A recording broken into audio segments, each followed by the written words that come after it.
রাজশাহীর বাঘা উপজেলার কৃষক আফজাল হোসেনের ছেলে সেলিম হোসেন পরিবারের অভাব মেটাতে আদম ব্যবসায়ীদের মাধ্যমে ইতালি যেতে চুক্তি করেন 12.5 লাখ টাকা।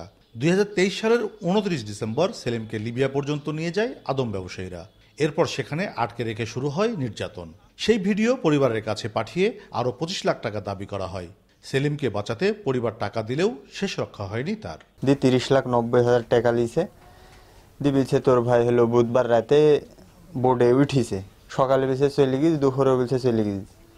খানিকক্ষণ পরে বলছে কি যে তোর ভাই স্টক করে মারা গেছে, আনুমানিক 5টার দিকে মারা গেছে। আমরা তামান দুনিয়া যোগাযোগ করে কোনো জায়গাতে খোঁজ পাইনি। লাশটা ওরকে বলছে যে লাশটা আমাকে দেখাও, চেহারাটা দেখাও যে মরে গেছে, তাও দেখায় না। শুধু সেলিম নন, আদম ব্যবসায়ীর চক্রটির খপ্পরে পড়ে নিঃস্ব বাঘা উপজেলার আরও বহু পরিবার। তাদের কেউ কেউ লিবিয়া গিয়ে নির্যাতিত হয়ে আবার ফিরে এসেছেন। ইটালি যাওয়ার জন্য আমাদের সাথে শহীদের সাথে একটা চুক্তি হয়, ওনার সাথে আমার 13 লক্ষ টাকা চুক্তি হয়। এই এক সপ্তাহের মাঝখানে এয়ারপোর্টে ইমিগ্রেশন করা, ইমিগ্রেশনে যখন ঢুকি আপনার ফোনে মানে সব কন্ট্যাক্টের ইমিগ্রেশন, কোনো ঝামেলা নাই, সিল চাপ্পর না, কোনো ঝামেলা নাই। গেলাম ভিতরে ঢুকলাম, বোর্ডিং পাস নিলাম, যাই ইমিগ্রেশনের নাম বললাম, বলার পরে কোড নাম্বার বলার পরে ঢোকাই দিল। প্লেনে উঠলাম, মানে শহীদ আমরা একটা কাজ করতে, মানে আমরা যদি মামলা করি তার নামে ঝামেলা করি, এই জন্য আমার 300 টাকা স্ট্যাম্প নিলি আমাদের বাবা মার কাছ থেকে সই করে নিত। সেই প্রথমে দুবাইয়ের ভিসা দেয়, দুবাই থেকে মিশর লি যায়, মিশরে থেকে ব্যানগাজি থেকে আপনার হলো ত্রিপুলিত লি যায়, ওখান থেকে আমাদের গেম ঘরে পাঠায়, ওখানে যাই। পরে ওখানে গেম ঘরে দীর্ঘ 5 মাস আমি গেম ঘরে ছিলাম। পরে ওখান থেকে এক মাফিয়া চক্রের কাছে আমাদের বেশি দেয়।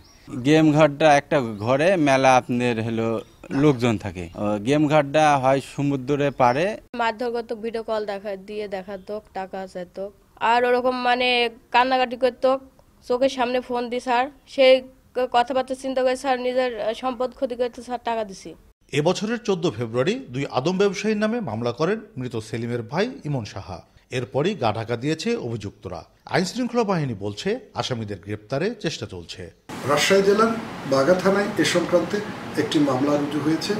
মানব পাচারের ঘটনায় যাতে আসামি দ্রুততার সাথে গ্রেপ্তার করা যায়, এই জন্য আমরা অভিযান চালাচ্ছি এবং শীঘ্রই আমরা তাদেরকে আইনের আওতায় নিয়ে আসতে পারবো বলে আমি বিশ্বাস করি। আমাদের কাছে জানালে আমরা সর্বাত্মক চেষ্টা করব অপরাধীকে গ্রেফতার করার জন্য।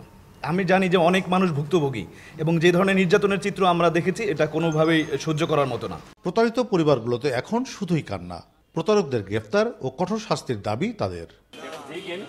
কাজী শাহেদ, দেশ টিভি, রাজশাহী।